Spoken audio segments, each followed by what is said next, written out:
இதை வந்து த்ரிஷாவோட ஃபேன் ஒருத்தவங்க வந்து ஷேர் பண்ணிட்டு, அதாவது த்ரிஷாவை டேக் பண்ணாம கூட ஷேர் பண்ணிட்டு, இவங்க பாருங்க 20 வருஷமா ஹீரோயினா இருக்கிறாங்க, இன்னுமே இளமையா இருக்கிறாங்கன்னு சொல்லிட்டு இந்த மாதிரி வந்து அவர் ட்வீட் பண்ணியிருக்காரு.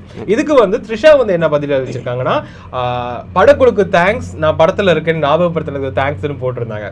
ஸோ அதுக்கு ஒருத்தர் வந்து ரிப்ளை பண்ணியிருக்கிறாரு, நீங்க படத்துல இருக்கிறீங்க தானே, ஏன் இசை வெளியீட்டு விழாவுக்கு போகல அப்படின்ற ஒரு கேள்வியை வந்து அவர் வந்து போட்டிருக்காரு.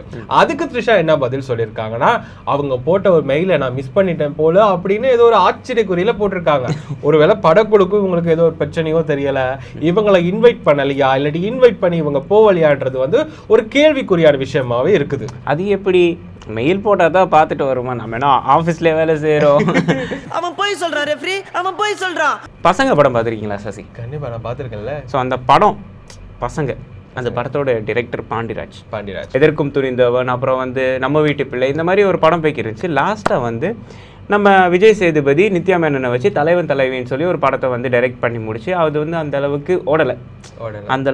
பட் படம் ஏதோ ஒரு ஃபீல் குட் மூவி அப்படின்ற மாதிரி இருந்தது. அந்த பாட்டு நல்ல ஃபேமஸ் ஆச்சு. அது அந்த பாட்டு எனக்கும் தெரியாது. அந்த டைரக்டர் வந்து இப்போ வந்து இன்னொரு படம் வந்து டைரக்ட் பண்ணிட்டு இருக்காரு.